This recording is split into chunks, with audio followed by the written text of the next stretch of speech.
수고하고 무거운 짐진 자들아 다 내게로 오라. 내가 너희를 쉬게 하리라. 이 말씀의 은혜가 오늘 예배에 참여한 모든 성도님들께 그대로 임하여 우리 인생의 짐들이 벗겨지고 나를 사랑한다 말씀하시는 주님의 음성을 듣고 돌아가시는 행복한 시간 되시기를 주님의 이름으로 축원드립니다. 출애굽기 강의를 잠시 좀 멈추고 오늘은 한국교회 역사와 시편 말씀을 통해 은혜를 나누는 시간을 갖도록 하겠습니다. 중국 산동성에 가면 공자의 묘가 있어요. 중국 유교의 창시자인 공자는 중국인들에게는 전설적인 인물이고 세계 4대 성인으로 일컬어지는 인물이기 때문에 이 공자의 무덤은 거의 왕릉의 수준에 가깝습니다. 이 공자의 무덤에서 40km 떨어진 곳에 맹자의 묘가 있는데 맹자 역시도 공자에 준하는 성인으로 추앙을 받죠. 그런데 중국 사가들은 오히려 맹자를 더 높이 평가하는 분들이 많이 계세요. 왜냐하면 이 맹자가 위대한 공자의 사상을 잘 계승하여 그 공자의 사상이 후대로 건너갈 수 있는 다리 역할을 맹자가 잘 했기 때문에 그렇다는 것이죠. 즉 맹자가 있었기 때문에 공자가 있다는 뜻이에요. 이 공자 맹자 시대로부터 1000년 뒤에 중국의 청나라가 세워졌고 청나라 5대 왕으로 옹정제라는 왕위에 오릅니다.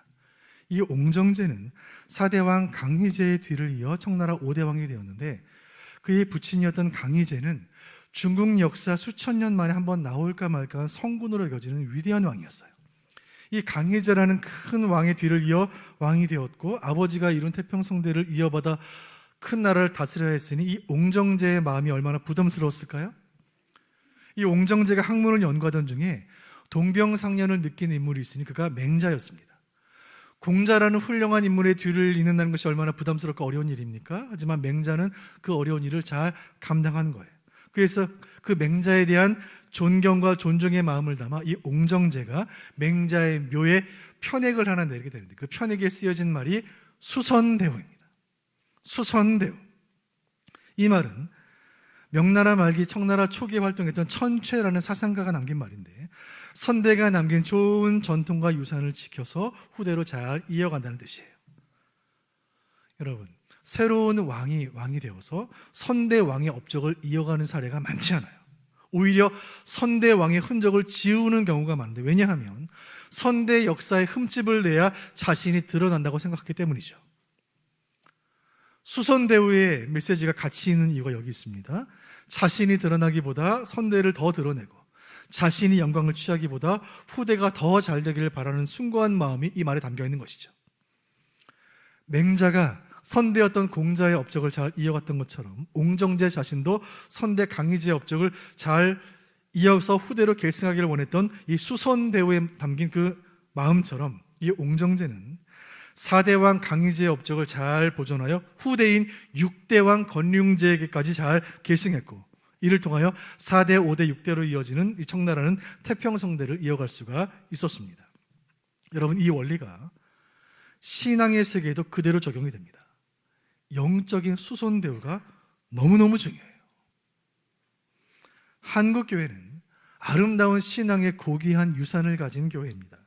수천 년 내려오던 유교와 불교와 무속 종교의 그 종교를 1세기 만에 바꾼 교회가 한국교회예요. 100년 짧은 역사를 통해 큰 부흥을 이룬 교회가 한국교회입니다. 한국교회는 새벽마다 우는 아이 들쳐업고 마룻바다가 눈물로 적시는 새벽을 깨워 기도하던 선조들의 기도의 유산을 받은 교회이고 내 집 마련하고 내 살림 챙기기 전에 먼저 교회 짓고 먼저 선교하고 먼저 구제했던 헌신과 충성의 유산을 가진 아름다운 교회입니다. 값을 매길 수 없는 고귀한 유산을 우리가 받았으니 그 유산을 다음 세대로 계승할 책임이 우리에게 있는 것이죠. 세계 지도를 펼쳐놓고 2000년 교회 역사를 살펴보면 가장 아름답게 빛나는 교회는 영국 교회예요. 영국 교회는 아름다운 신학의 전통과 유수한 신학자들과 목회자를 배출한 위대한 교회예요. 그런데 여러분, 오늘날 영국 교회가 어떻습니까? 조선 땅에 최초로 발을 디뎠던 토마스라는 선교사를 파송한 교회가 영국에 있는 하노버 교회입니다. 영국 교회가 파송했어요. 토마스 선교사 여러분 아시죠? 한때 지구 반대편 아시아까지 선교사를 파송할 만큼 뜨거웠던 이 교회에 지금 성도가 딱 2명 남았는데 허물어져가는 하노버 교회를 지키고 있는 2명의 성도는 이 교회를 관리하는 관리 장로님 부부예요. 성도는 한 명도 없어요. 영국 교회가 쇠락한 것은 수선대우에 실패했기 때문입니다. 과거를 돌아보지 않고 신앙 유산을 가치 있게 여기지 않고 미래를 준비하지 않으면 교회의 영광은 일장춘몽으로 끝납니다. 하룻밤의 꿈이에요. 영국 교회가 미래의 세계 교회를 책임질 거라고 보는 사람은 한 명도 없어요. 과거의 한때의 영광이 끝난 거예요. 역사의 주인공이 되려는 마음을 내려놓고 그 몫을 후대로 넘기고 자신은 후대와 선대를 이어주는 연결고리로 생각하는 마음이 있을 때 그 교회, 그 개인 하나님께서 사용하시는 것입니다. 오늘 함께 나눈 본문 시편 78편은 바로 이 수선대우의 정신을 교훈하는 본문입니다.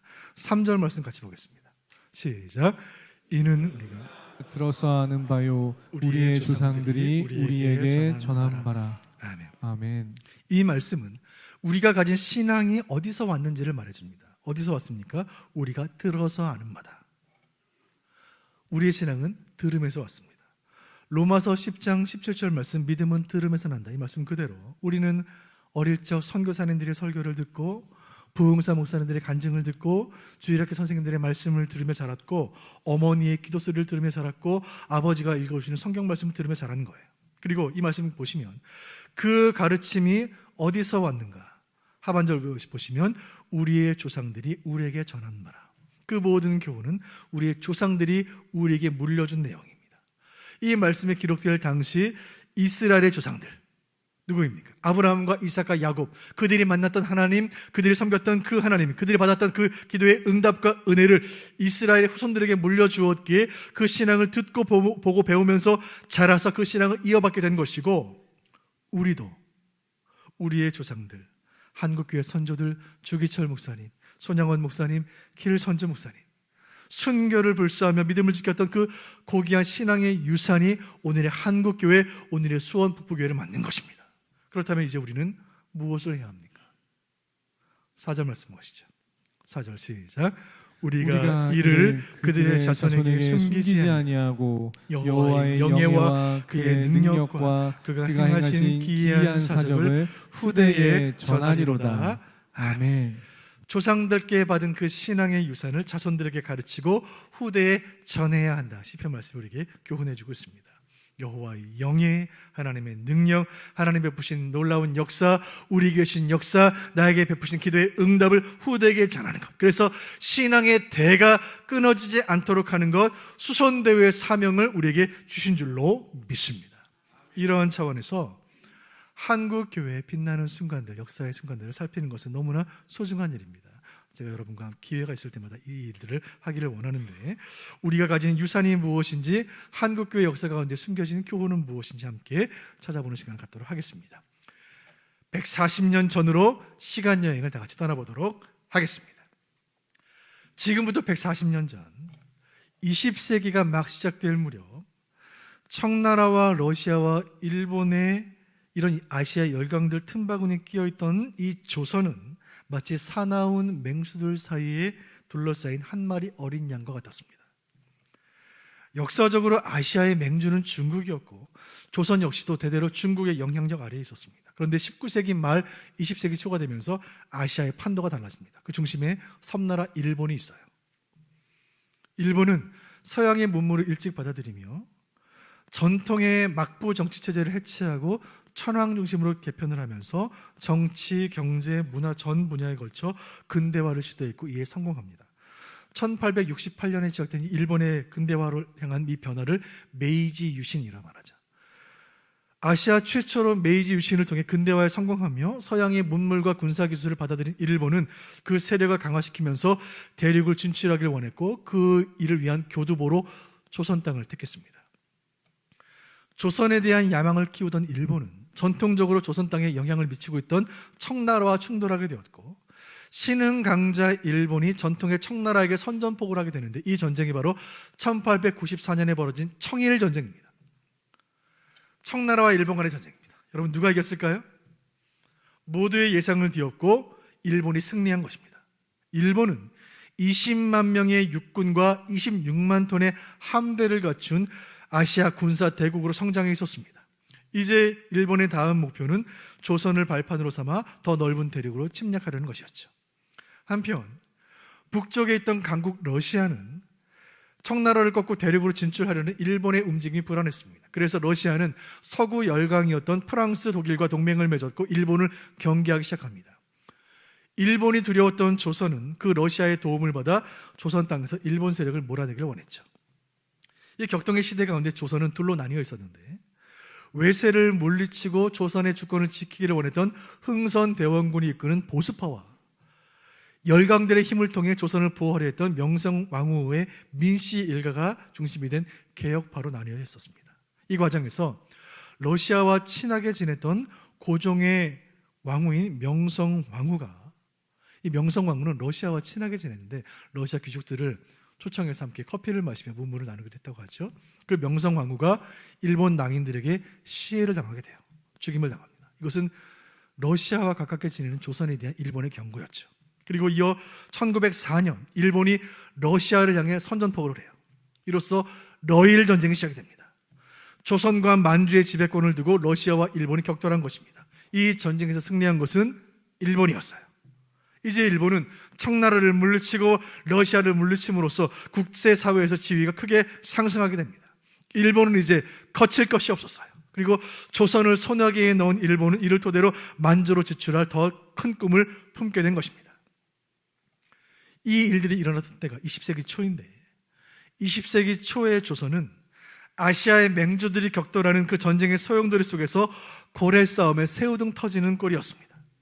1905년에는 일본에게 주권을 넘겨주는 을사조약이 체결이 되었고, 1907년에는 조선의 마지막 왕이었던 고종이 퇴위함으로써 조선은 막을 내리고 주권을 빼앗기게 됩니다. 1910년 8월 29일 강제적인 한일 병합으로 조선에 대한 일본의 침략 통치가 시작이 되죠.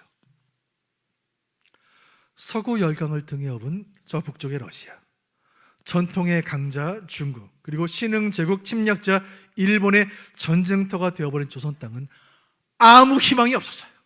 이때 하나님의 섭리 가운데 반전이 시작이 됩니다.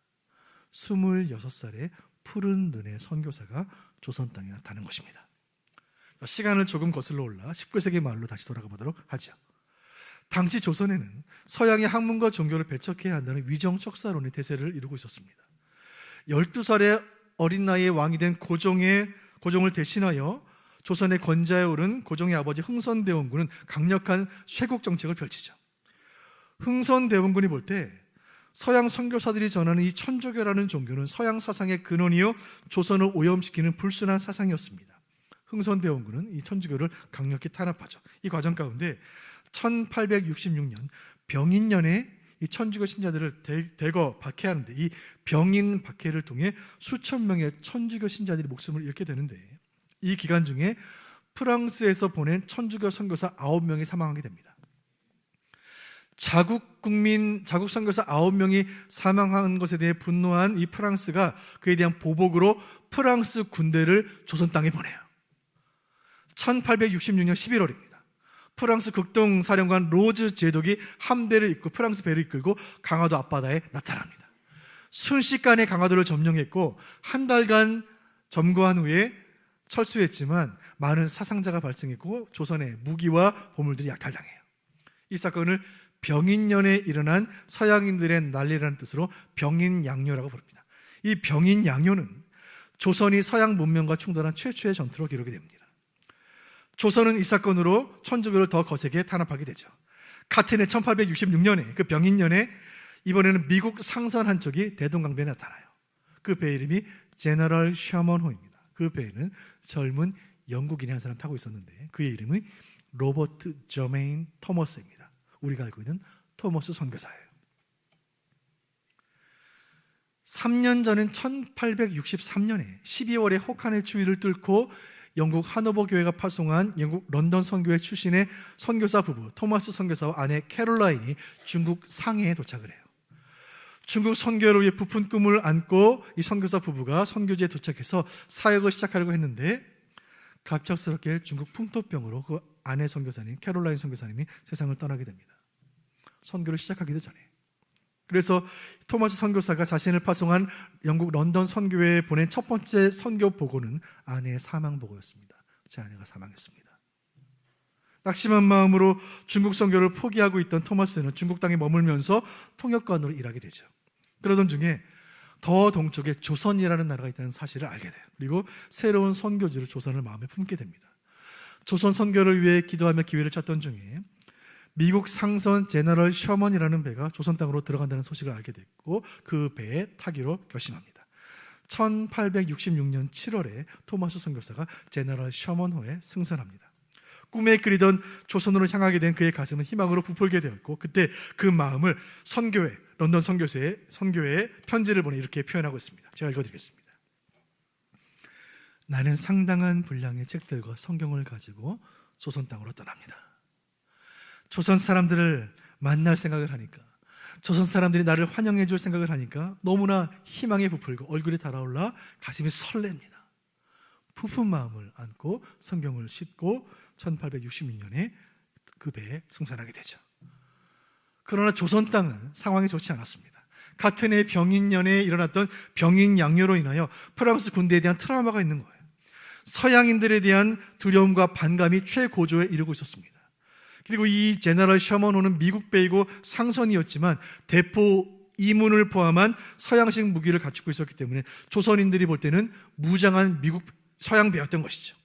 이 민감한 시기에 중무장을 한 서양 배가 대동강을 거슬러 올라오고 있었습니다. 당시 평양 감사였던 박 교수는 전투를 준비해요. 저 배를 막아야 한다. 미국과 조선의 최초의 전투가 벌어집니다. 뱃길을 따라 올라오던 이 배가 마침 장마로 불어났던 그 강물이 한꺼번에 빠져나가면서 그 배가 모래톱에 좌초가 돼 움직일 수 없게 됩니다. 셔먼호에 승선하고 있던 선원들은 총을 쏘며 대항했지만 돌을 던지고 활을 쏘고 화승포를 쏘아대던 그 조선 군사들과 평양 군민들을 당해낼 수가 없었습니다. 조선 군들은 대동강물에 배를 띄우고 솔가지를 가득 싣고 유황을 뿌리고 불을 붙였습니다. 그리고 그 배를 제너럴 셔먼호 좌초되어 있는 배까지 떠내보내요. 그 배가 도착하자 셔먼호는 순식간에 불길에 휩싸였습니다. 불타는 배에서 뛰쳐나온 선원들은 그 자리에서 모두 살해당해요. 이 긴박한 상황 가운데 배에 남아있던 토마스 선교사는 품에 지니고 있던 성경을 가지고 헤엄쳐 나왔어요. 그리고 자기를 찌르려고 했던 조선인 병졸에게 성경을 주려고 했지만 거절당합니다. 그리고 그의 칼에 찔려 숨을 거둡니다. 그렇게 영국인 선교사 토마스는 머나먼 땅 조선의 대동강변에서 생애를 마감합니다. 그때 그의 나이 26살이었어요. 아내의 죽음으로 인해 중국 선교가 좌절이 되었고 그리고 자신의 죽음으로 인해 조선 선교 역시도 중단된 것처럼 보였습니다. 그러나 놀라운 일들은 지금부터 시작입니다. 토마스 선교사의 죽음과 관련된 모든 사람들에게 변화가 일어나기 시작하는데 먼저 토마스를 죽인 조선 병졸 박춘권은 그 성경을 주워서 집으로 돌아갔고 성경을 펼쳐 읽는 가운데 신앙이 생기게 되어 훗날 안주교회 지도자가 됩니다.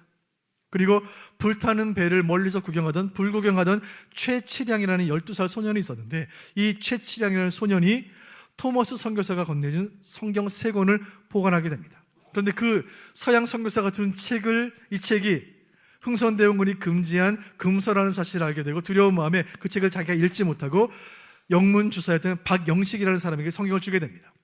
박영식은 이 책을 받고 펼쳐보니까 종이실이 너무 좋은 것입니다. 이야, 이 좋은 종이로 벽에 창호지로 바르면 좋겠다. 벽을 도배하게 됩니다.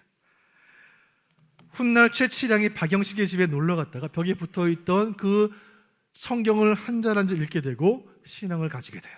그리고 훗날 최치량이 그 박영식의 집을 사서 여관으로 사용하게 되는데 그 여관에 머물렀던 사람이 미국인 선교사 사무엘 마펫입니다. 평양 선교 신학교를 세운 인물이죠. 그리고 그 마펫 선교사에게 최치량의 세례를 받고 박영식도 세례를 받게 되고 그 집이 평양 최초의 교회인 널다리골 교회가 됩니다. 이 교회가 훗날 장대현 교회로 이름을 바꾸죠. 장대현 교회예요. 이곳 평양 땅 장대현 교회에서 누구도 예상치 못한 놀라운 사건이 일어나죠. 그때가 1907년입니다. 당시의 평양은 술과 기생으로 가득한 환락의 도시였습니다. 이 평양 땅에 도착한 선교사님들이 이 소돔과 고모라 같은 이 평양 땅을 거룩한 성시로 만들어야 되겠다. 평양 성시화 운동을 시작하고 그 시작으로 집회를 준비합니다. 1907년 1월 2일 장대현 교회에서 겨울 남자 성경 사경회가 시작이 돼요. 평안도와 황해도에 모인 온 수많은 성도들이 이 교회 가득 채우게 됩니다. 첫날 저녁에 말씀을 전했던 강사가 길선주 목사님. 환락에 물든 세속 도시 성도들을 향해 칼끝 같은 메시지로 집회 포문을 열었어요.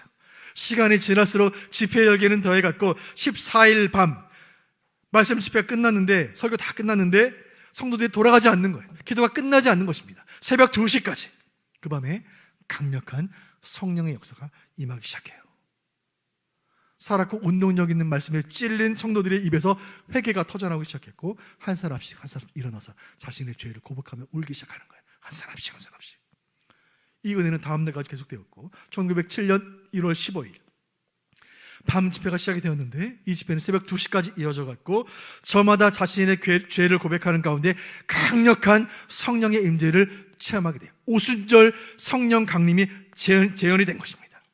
그 자리에 모였던 한국인들로부터 선교사님들까지 장대현 교회에 모였던 모든 사람들의 입에서 진실된 회개가 터져나오게 됩니다. 그리고 죄에 대한 입술의 고백은 삶의 변화로 이어져 갑니다. 사람들은 거리에 나가 서로의 죄를 고백하고 서로 용서를 구했습니다.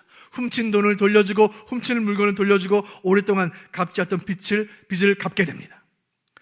한 달쯤 되었을 때 이 은혜의 역사는 평양을 넘어 서울로, 광주로, 대구로, 청주로 전국 방방곡곡으로 퍼져나가요. 마치 강한 바람을 타고 번져가는 산불과 같이. 그 현장에 있던 선교사님 가운데 조지 세넌 맥퀸이라는 분이 계시는데, 이 선교사님이 그 현장에 있었습니다. 이 선교사님은 서울 숭실대학을 세운 선교사님이에요. 이 선교사님이 한 번도 경험해 보지 못한 이 놀라운 현상을 편지로 기록해 북장로교회 선교부에 편지로 보냈는데, 그 편지가 지금도 남아 있습니다. 제가 읽어드리겠습니다. 우리 중 아무도 지금까지 이전에 이 같은 것을 경험한 적이 없습니다. 웨일즈에서 일어났던 부흥, 인도에서 일어났던 부흥에 대해 선교사인 우리는 잘 알고 있지만, 지금 1907년 이 순간 조선의 평양 땅에서 일어나고 있는 이 성령의 역사는 지금까지 우리가 듣지도 읽지도 배우지도 못했던 놀라운 일들입니다. 세계 역사에 있을 수 없는 일들이 평양 땅에서 지금 일어나고 있습니다. 이 부흥의 결과는 놀라웠습니다. 평양은 물론이요, 서울은 물론이요, 전 지역의 교회마다 밀려오는 신자들로 차고 넘치게 된 거예요. 교회마다 자리가 부족하게 된 거예요. 이 평양 대부흥운동은 18세기의 미국 신대륙에서 조나단 에드워즈가 주도했던 미국 대각성운동과 유사했고, 1904년에 영국 전체를 뒤집었던 웨일즈의 부흥과 너무나 비슷했습니다. 미국과 영국의 부흥운동이 사회 변화로 이어진 것처럼 평양 대부흥도 교회 안에 머물러 있는 것이 아니라 세상의 변화로 이어져 갔습니다. 환락과 죄악의 도시였던 평양이 거룩한 도시로 변화되었습니다. 그때 선교사들이 평양에 붙여준 별명, 평양은 동방의 예루살렘이다. 오늘날 평양의 모습을 생각해 보면 1907년에 일어났던 그 부흥은 너무나 귀하고 한편 너무나 안타깝습니다. 그 땅에는 지금 장대현 교회가 세워졌던 그 자리에 김일성 동상이 세워져 있는 거예요. 1907년에 평양에서 일어났던 그 놀라운 부흥이 어떻게 가능했는가?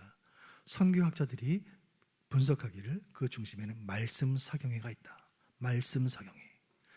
1907년 1월에 평양에서 시작된 그 부흥의 출발은 장대현 교회에서 시작된 말씀 사경회였습니다. 말씀 사경회. 말씀밖에 소망이 없는 줄로 믿고 목숨 걸고 말씀 사랑하고 설교 한 번 듣기 위해 목숨을 걸었던 그 신앙이 조선에서 시작된 부흥의 시작인 줄로 믿습니다.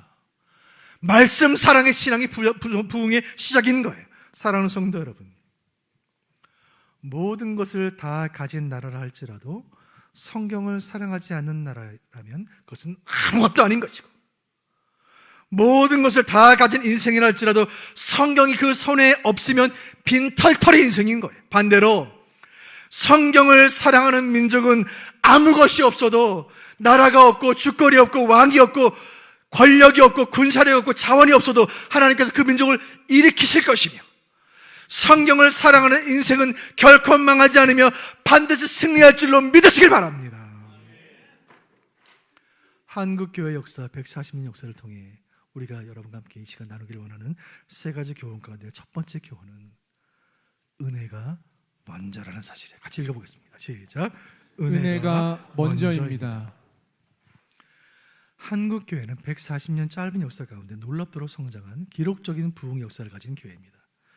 20세기 초에 구름처럼 일어났던 말씀 사경의 은혜가 온 조선 땅을 뒤덮었고 그 중심에 평양 장대현 교회에서 시작된 평양 대부흥이 있습니다.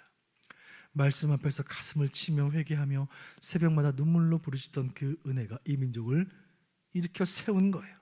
그 이후로 은혜 받은 성도들은 성령으로 충만하여 내가 받은 이 은혜 하나님의 사랑을 나만 들여서는 안 되겠다 복음을 전하기 시작했고, 이 운동은 조선 땅에 100만 명의 영혼에게 복음을 전해야겠다는 100만인 구령 운동, 전도 대운동으로 이어졌고, 그 열매로 조선 땅 곳곳에 교회가 세워졌고 수많은 목회자와 선교사들이 배출되었고, 그 결과로 한국 교회는 수천 년 역사의 민족 종교를 100년 만에 바꾼 교회 역사상 전무후무한 교회가 된 것입니다. 여러분, 먼저 사경회에 가서 말씀으로 은혜 받고 그 다음에 100만인 구령 운동으로 이어진 이 한국교회 역사가 주는 교훈은 무엇입니까? 은혜가 먼저이고 사역은 그 다음이라는 것입니다. 기도가 먼저이고 부흥은 그 열매라는 거예요. 말씀이 먼저이고 봉사는 그 다음이라는 것이에요.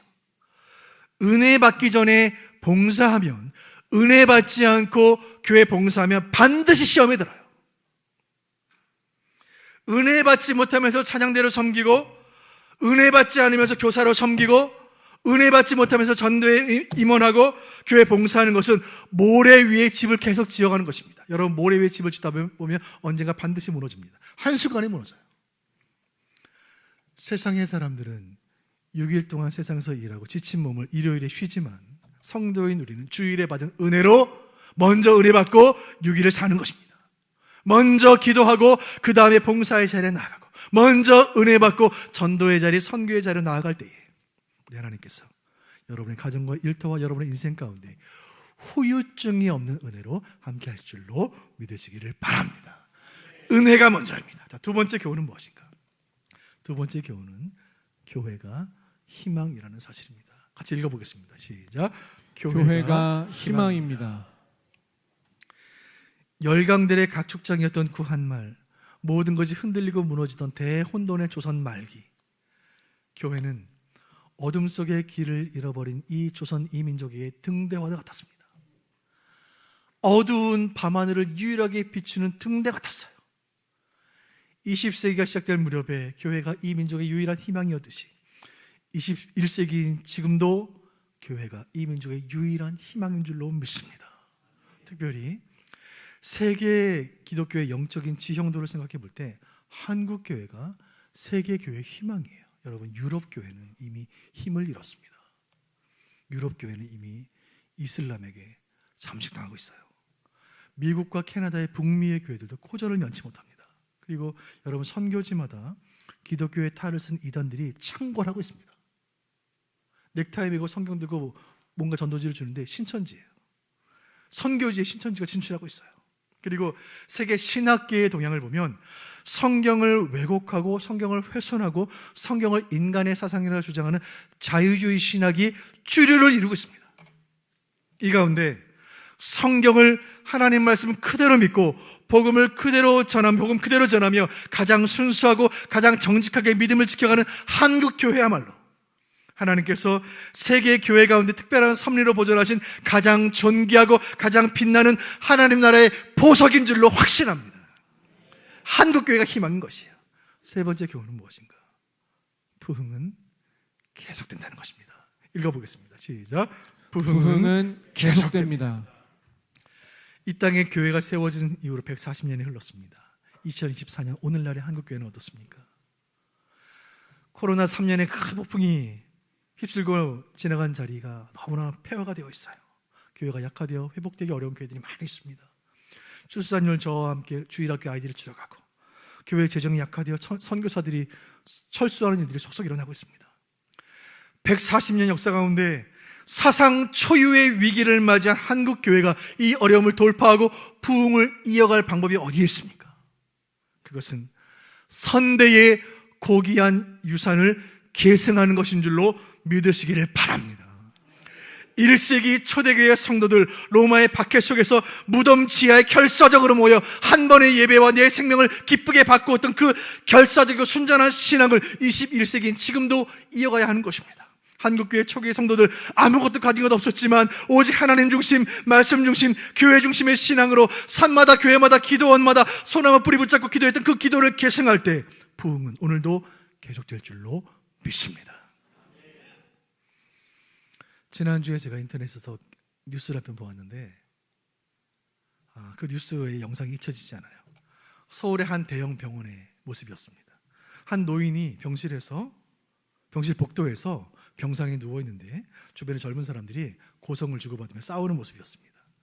병상에 누워있는 분은 암 말기를 지나면서 생명의 촌각을 다투는 85세의 어머니였고, 싸우는 사람들은 어머니가 가지고 있는 수십억의 유산을 누가 가질까 싸우는 사남매였어요. 어머니 침상을 붙잡고 서로 자기 집 데려가겠다고 싸우고 있는 거예요. 유산을 받으려고 심지어 한 아들은 어머니 강제로 업어서 엘리베이터를 타고 내려가다가 형제들이 붙들려 다시 끌려오고,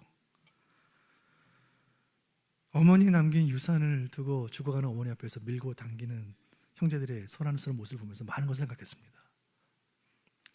여러분, 저는 목회하면서 수많은 분들의 기도 제목을 함께 나누게 되는데, 저는 이전 교회에서 유산 상속 문제가 해결이 안 돼서 가족의 연을 끊었다는 소식을 제가 그런 성도들을 만나서 대화한 적이 있어요. 그리고 사이가 너무 안 좋아서, 유산 때문에 사이가 안 좋아서 의절해서 명절에도 안 만나는 가족들을 법정에서 만납니다. 이 얘기를 들을 때 가슴이 아팠어요.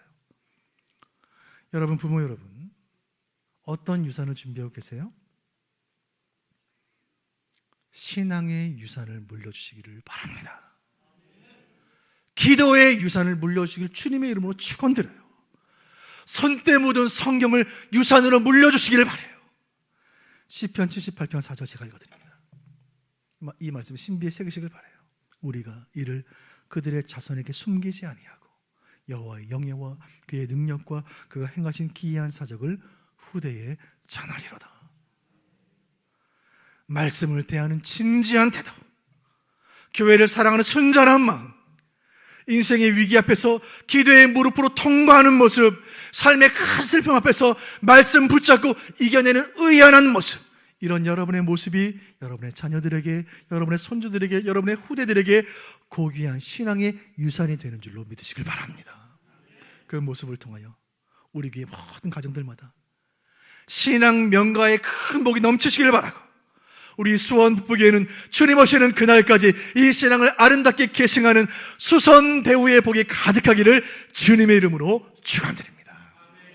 이 마음의 소원과 결단을 담아